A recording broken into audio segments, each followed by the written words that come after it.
ಸ್ನೇಹಿತರೆ, ಇವತ್ತು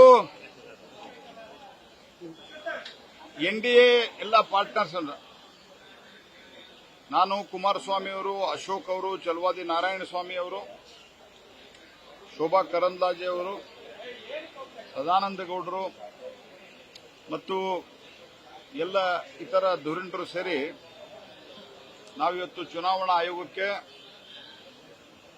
ಕರ್ನಾಟಕ ರಾಜ್ಯ ಸರ್ಕಾರದ ಕಾಂಗ್ರೆಸ್ಸಿನ ಕುಮ್ಮಕ್ಕಿನಿಂದ ಅಕ್ರಮಗಳನ್ನು ಎಸ್ಐಆರ್ದಲ್ಲಿ ಮಾಡ್ತಾ ಇದ್ದಾರೆ.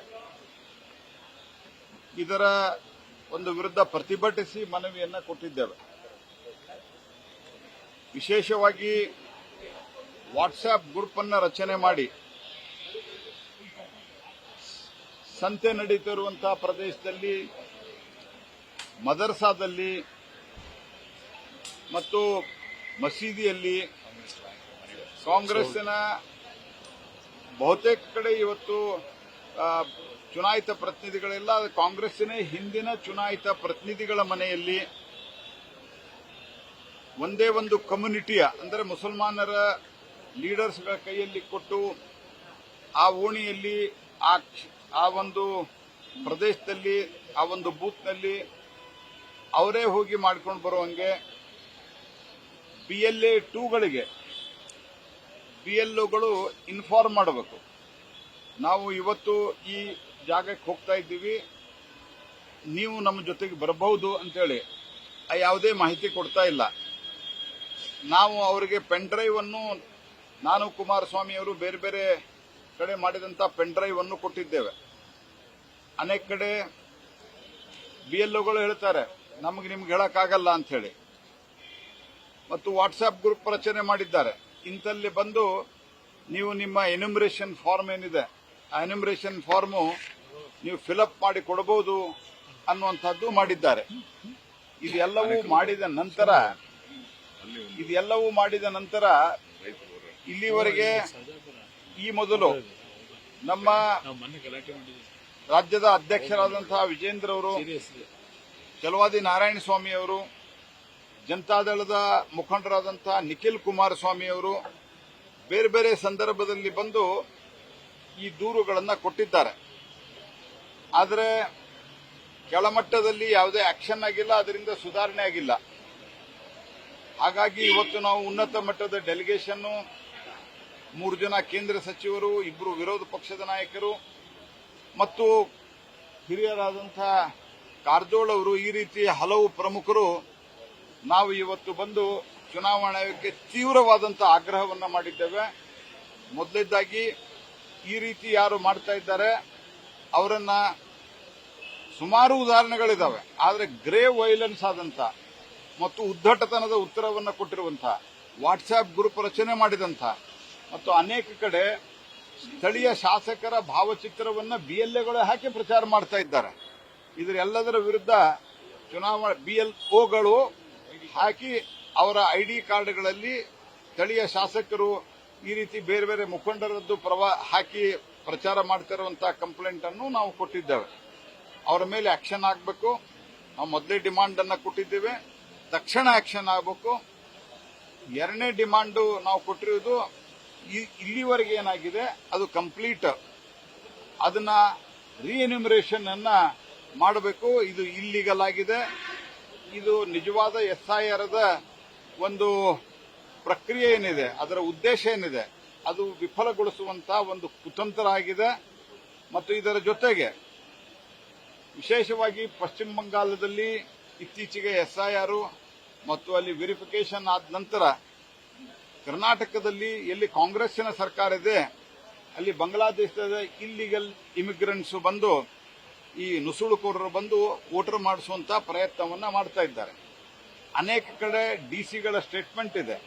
ಚುನಾವಣಾ ಆಯೋಗದ್ದು ಸುಪ್ರೀಂ ಕೋರ್ಟ್ನಲ್ಲಿ ಬಹಳ ಸುದೀರ್ಘವಾದಂತಹ ವಾದ ವಿವಾದ ಆದ ನಂತರ ಚುನಾವಣಾ ಆಯೋಗ ಮಾಡಲಿಕ್ಕೆ ಅಧಿಕಾರ ಇದೆ ಅಂತ ಹೇಳಿದ ನಂತರ ನಿರ್ದೇಶನ ಕೊಟ್ಟಿರುವುದೇನು, 2002ರ ವೆರಿಫಿಕೇಶನ್ ಮಾಡ್ತಾ ಇರಬೇಕಾದ್ರೆ 2005ಕ್ಕೆ ಕಂಪೇರ್ ಮಾಡಬೇಕಾದ್ರೆ 2002ಕ್ಕೆ ಅದರಲ್ಲಿ ಇರುವಂತಹ ಯಾವ ವೋಟರ್ ಲಿಸ್ಟ್ ಇದಾವೆ ಅದರ ಮುಂದೆ ಬಾರದ ಭಾಗವಾಗಿ ಅದಾದ್ರೆ ಎಂಟ್ರಿ ಆಗಿದ್ರೆ ಅಪ್ಪ ಅಮ್ಮ ಇಲ್ಲ ಅಜ್ಜ ಅಜ್ಜಿ ಇವ್ರು ಮಾತ್ರ ರಿಲೇಷನ್ ಅಂತ ಕನ್ಸಿಡರ್ ಆಗಬೇಕಂತ ಸ್ಟೇಟ್ಮೆಂಟ್ ಡಿಸಿಗಳು ಕೊಟ್ಟಿದ್ದಾರೆ ಅನೇಕ ಕಡೆ. ಸಂಬಂಧಿಕರು ಆಗ್ಬೋದು ಅಂತ. ಸಂಬಂಧಿಕರು ಆಗ್ಬೋದು ಅರ್ಥ ಏನು? ಉದಾಹರಣೆಗೆ 10 ಜನ ಒಂದೇ ಹೆಸರಿನವರು ಇರಬಹುದು, ಒಂದೇ ಸರ್ನೇಮ್ದವ್ರು ಇರಬಹುದು, ಒಂದೇ ಇನಿಷಿಯಲ್ದ ಇರಬಹುದು, ಅದೆಲ್ಲ ಆಗತ್ತಾ? ಅಥವಾ 10 ಜನ ಮುಲ್ಲಾ ಅಂತ ಇರಬಹುದು, ನದಾಫ್ ಅಂತ ಇರಬಹುದು, ಅದಾಗತ್ತಾ? ಈ ರೀತಿಯಾಗಿ ಮೋಸದಿಂದ ಈ ಪ್ರಕ್ರಿಯೆಯನ್ನ ಮುಂದುವರಿಸಲಿಕ್ಕೆ ಕೊಡಬಾರದು. ಇದು ದೇಶದ ಸುಭದ್ರತೆಯ ಪ್ರಶ್ನೆ ಕೂಡ. It is the question of the security. ನಮ್ಮ ದೇಶ ಅದಕ್ಕಾಗಿನೇ ಬೇಕಂತಲೇ ಸನ್ಮಾನ್ಯ ಮುಖ್ಯಮಂತ್ರಿ ನಮ್ಮ ಶಿವಕುಮಾರ್ ಅವರು ಬೇಕಂತಲೇ ಯಾರ್ದು SIR ದಲ್ಲಿ ತೆಗೆದು ಹಾಕ್ತಾರೆ ಅವರಿಗೆ ಗ್ಯಾರಂಟಿ ಕೊಡೋದಿಲ್ಲ ಅಂತ ಹೇಳಿದ್ದಾರೆ. ಇದ್ರ ಉದ್ದೇಶ ಏನು ನಿಮ್ದು? ಈ ಕಾಲದಲ್ಲಿ ಯಾಕೆ ಅನೌನ್ಸ್ಮೆಂಟ್ ಮಾಡಿದಿರಿ ನೀವು? ಇದರ ಉದ್ದೇಶ ಹೆದರಿಸಿ ಜನರನ್ನ ಹಿಂಡುಗಟ್ಟಲೆ ಕುರು ಹಿಂಡುಗತೆ ತೆಗೆದುಕೊಂಡು ಹೋಗಿ ಎನ್ಯುಮರೇಷನ್ ಮಾಡುವಂತ ಒಂದು ಪ್ರಯತ್ನವನ್ನ ಅಕ್ರಮದಲ್ಲಿ ಇವರು ತೊಡಗಿದ್ದಾರೆ. ಹಾಗಾಗಿ ಇದರ ಜೊತೆಗೆ ಬಿಬಿಎಂಪಿಯ ಏರಿಯಾದಲ್ಲಿ ಕೆಲವು ಆಯ್ದ ವಾರ್ಡ್ಗಳಲ್ಲಿ, ಆಯ್ದ ಬೂತ್ಗಳಲ್ಲಿ ಇವರು ಪ್ರತ್ಯೇಕವಾದಂತಹ SIR ಮಾಡ್ತಾ ಇದ್ದಾರೆ. ಕಾನ್ಸ್ಟಿಟ್ಯೂಷನ್ ಅಲ್ಲಿ ಇವರಿಗೆ ಅಧಿಕಾರವೇ ಇಲ್ಲ. ಒಟ್ಟಾರೆ ಈ ಒಂದು ಸಂಪೂರ್ಣ ವ್ಯವಸ್ಥೆಯನ್ನ, ಪ್ರೊಸೆಸ್ ಅನ್ನ ಬುಡಮೇಲೆ ಮಾಡುವಂತ ಒಂದು ಬಹುದೊಡ್ಡ ಷಡ್ಯಂತ್ರವನ್ನ DK ಶಿವಕುಮಾರ್ ಅವರು ಮತ್ತು ಕಾಂಗ್ರೆಸ್ ಪಾರ್ಟಿ ನಡೆಸಿದೆ. ನಾನು ನಿನ್ನೆನೂ ಹೇಳಿದ್ದೇನೆ, ಅದಕ್ಕೊಬ್ಬ ಮಹಾಪುರುಷರು ಕೇಳಿದ್ದಾರೆ ಮಂತ್ರಿಯರವರು, ಚುನಾವಣೆ ಆಯೋಗ ಕತ್ತೆ ಕಾಯ್ತಾ ಇದೆ ಅಂತ ಹೇಳಿ. ಚುನಾವಣಾ ಆಯೋಗ ಕತ್ತೆ ಕಾಯ್ತಾ ಇಲ್ಲ, ಕತ್ತೆ ಕಾಯಲಿಕ್ಕಿರಲಾರ್ದ ಯೋಗ್ಯತೆ ಇರಲಾರ್ದಂತ ಸರ್ಕಾರ ಮತ್ತು ಕಾಂಗ್ರೆಸ್ ಪಾರ್ಟಿ ಇದನ್ನ ಬುಡಮೇಲೆ ಮಾಡುವಂತಹ ಷಡ್ಯಂತ್ರವನ್ನ ಮಾಡ್ತಾ ಇದೆ. ನಾವು ಎಲ್ಲ ವಿವರಗಳನ್ನ ನಾನು, ಕುಮಾರಸ್ವಾಮಿ ಅವರು ಮತ್ತು ಚಲವಾದಿ ನಾರಾಯಣ ಸ್ವಾಮಿ ಅವರು, ಶೋಭಾ ಅವರು, ಕಾರಜೋಳ ಅವರು ಎಲ್ಲರೂ ಸಂಪೂರ್ಣವಾದ ವಿವರವನ್ನ ಕೊಟ್ಟಿದ್ದೇವೆ. ಎಲ್ಲರೂ ಎಕ್ಸ್ಪ್ಲೇನ್ ಮಾಡಿದ್ದಾರೆ. ಒಂದು ಸಂಗತಿ, ಅವರು ಬಹಳ ಸಮಾಧಾನವಾಗಿ ಎಲ್ಲವೂ ಕೇಳ್ಕೊಂಡಿದ್ದಾರೆ, ನಮಗೆ ಭರವಸೆ ಕೊಟ್ಟಿದ್ದಾರೆ, ಇದರ ಮೇಲೆ ಆಕ್ಷನ್ ನಾನು ಮಾಡ್ತೀನಿ ಅಂತ, ಮತ್ತು ರಿಎನ್ಯುಮರೇಷನ್ ಮಾಡಬೇಕು ಅನ್ನುವಂತ ಸ್ಪಷ್ಟ ಆಗ್ರಹವನ್ನ ನಾವು ಮಾಡಿದ್ದೇವೆ. ಅದಕ್ಕೆ ಅವರು ಪರಿಶೀಲನೆ ಮಾಡ್ತೀನಿ ಅಂತ ಹೇಳಿದ್ದಾರೆ. ಇಲ್ಲಾಂದ್ರೆ ನಾನು, ಕುಮಾರಸ್ವಾಮಿ ಅವರು, ಇನ್ನು ಕೆಲವು ಪ್ರಮುಖರು ನಾಳೆ ನಾವು ಚೀಫ್ ಇಲೆಕ್ಷನ್ ಕಮಿಷನರ್ನು ಆಕ್ಷನ್ ಆಗಲಿಲ್ಲ ಅಂದ್ರೆ ಭೇಟಿ ಮಾಡ್ತೇವೆ ಡೆಲ್ಲಿಯಲ್ಲಿ.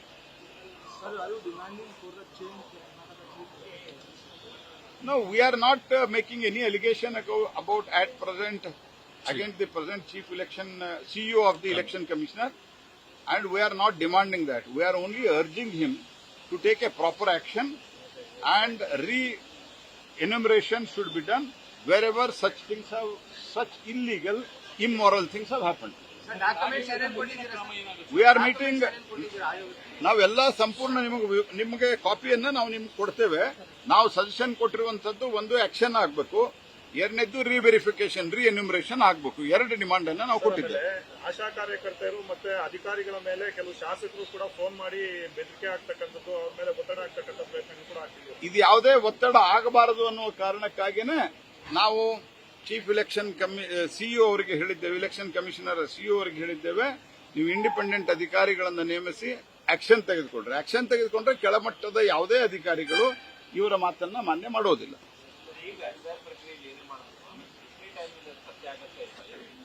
ಯಾವುದು ಸ್ಕ್ರೂಟ್ನಿಯಲ್ಲಿ ಈಗ ನೀವು ಒಂದೇ ಸರ್ನೇಮ್ನವ್ರು 4 ಜನ ಹೆಸರು ಕೊಟ್ಟು ನಿಮ್ ಅಜ್ಜ ಅಜ್ಜಿ ಬಿಟ್ಟು ಬೇರೆದವ್ರನ್ನ ಕೊಟ್ರೆ ಮತ್ತು ಒಂದೇ ಕಡೆ ಕೂತ್ ಮಾಡ್ತಾ ಇದ್ದಾರೆ. ನಿಮ್ಮ ಮನೆಯಲ್ಲಿ ಅಕಸ್ಮಾತ್ ನಿಮ್ಮ ಮನೆಯಲ್ಲಿ ಯಾರೋ ಸತ್ತು ಹೋಗಿದ್ರು, ನೀವು ತುಂಬಿ ಯಾರೋ ಒಬ್ರು ಸಹಿ ಮಾಡಿಕೊಟ್ರೆ ಗೊತ್ತಾಗಲ್ಲ. ಅದು very purpose of going to door survey ಅಲ್ಲಿನ ಪರಿಸ್ಥಿತಿ ತಿಳ್ಕೊಳ್ಳೋದು. BLA 2 ಯಾಕೆ ಇರಬೇಕು? ಯಾರಾದ್ರೂ ಸುಳ್ಳು ಹೇಳಿದ್ರೆ ಇಲ್ಲ ಇವರು ಸತ್ತೋಗಿದ್ದಾರೆ, ಇವರು ಶಿಫ್ಟ್ ಆಗಿದ್ದಾರೆ, ಇದನ್ನ ಹೇಳೋದಕ್ಕೇನೆ ಮಾಡೋದಲ್ಲ ಈ ವ್ಯವಸ್ಥೆ.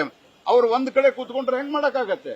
ಎಲ್ಲಿ BLO ಬಂದು ಎಲ್ಲೋ ಒಂದ್ ಕಡೆ ಕೂತ್ಕೊಂಡು ಮಸೀದಿಯಲ್ಲಿ ಕೂತ್ರೆ, ದರ್ಗಾದಲ್ಲಿ ಕೂತ್ಕೊಂಡ್ರೆ ಅವ್ನು ಬಾಂಗ್ಲಾದೇಶದಿಂದ ಬಂದಾನೆ, ಎಲ್ಲಿ ಬಂದಿದ್ದಾನೆ ಹೆಂಗ್ ಗೊತ್ತಾಗತ್ತೆ ಇದು?